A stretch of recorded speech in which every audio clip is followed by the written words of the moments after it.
Breaking news tonight is the Obama administration knowingly creating a public health time bomb by sending tens of thousands of illegal immigrant children across the country with potentially dangerous infectious diseases. With me, Dr. Bob Arnott. All right, doctor, good evening. All right. Good evening. Are these illegal immigrant children, and certainly none of us blame them, are they bringing in dangerous diseases from their countries? Well, sure, on several different levels. Now, on the most basic level, we know they already have licensed scabies. So it doesn't sound like much, but if you're an immune-compromised person, as an example, and you were to get scabies, this then turns into an impetigo, which you remember kids have, which is a miserable kind of infection of the skin, and can get more serious than that. That's the simplest level. The next level up would be diseases most Americans have never heard of, like dengue fever or Chagas disease, which, have been eliminated or well controlled in the United States for decades. These suddenly reemerging. The problem, Judge, is that, lots of doctors, including myself, aren't going to be suspicious when they see a patient come in that it is Chagas disease or dengue fever or some, crazy tropical disease that we don't usually see here. Right. On the most serious front, you have two things. One is if you have measles, as an example, or if you have unvaccinated children with chicken pox, these can spread very rapidly. You could have an epidemic disease, and it does put people at risk. Now, who's most at risk? It's going to be the elderly, the very young, someone's immune compromised, say they're undergoing chemotherapy, they have congestive heart failure. All of them would be at risk for these infectious diseases.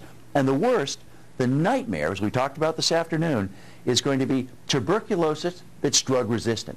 That is, in many countries in the developing world, there isn't enough follow-up to make certain they're taking this multi-drug regime to be certain that they're curing their tuberculosis.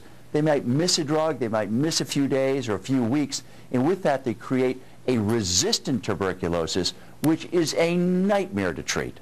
And doctor, when I look at the pictures of these kids, our government is housing them. I mean, they look like sardines in a sardine can. Is the situation being made worse by the living conditions that essentially allow these kids to cross-infect and cross-contaminate each other? Absolutely. No, Judge, here's the crazy thing. I mean, I have been around the world in lots of different refugee situations. And right now, if a child were to cross from, like, Iraq, or to cross from, like, Syria to, say, Turkey, or from Congo into Sudan, as an example, they would be greeted by refugee workers who would check them out, see what diseases they might have, make sure they're fed, make certain that the diseases are treated.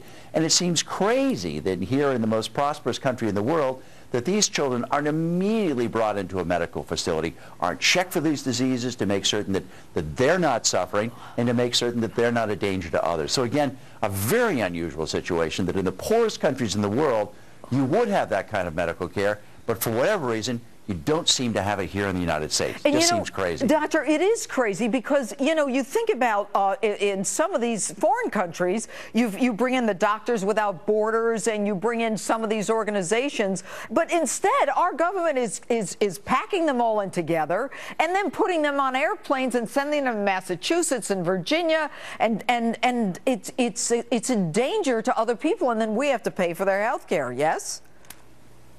Well, and a couple of different fronts. So sure, you're right. It's wrong to put them in these detention facilities.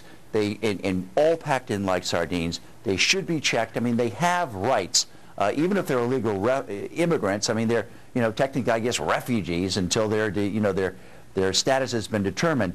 And then, of course, putting them on airplanes. I mean, even if it's just scabies, you're sitting next to them. You're undergoing, cancer treatment or something, and you get scabies. That's a bad disease for you to get. They have, a drug-resistant tuberculosis, a nightmare. So sure, this is the wrong way to do business. No question about it, Judge. Dr. Bob Arnott, thanks so much for being with us this evening. You're so welcome. All right.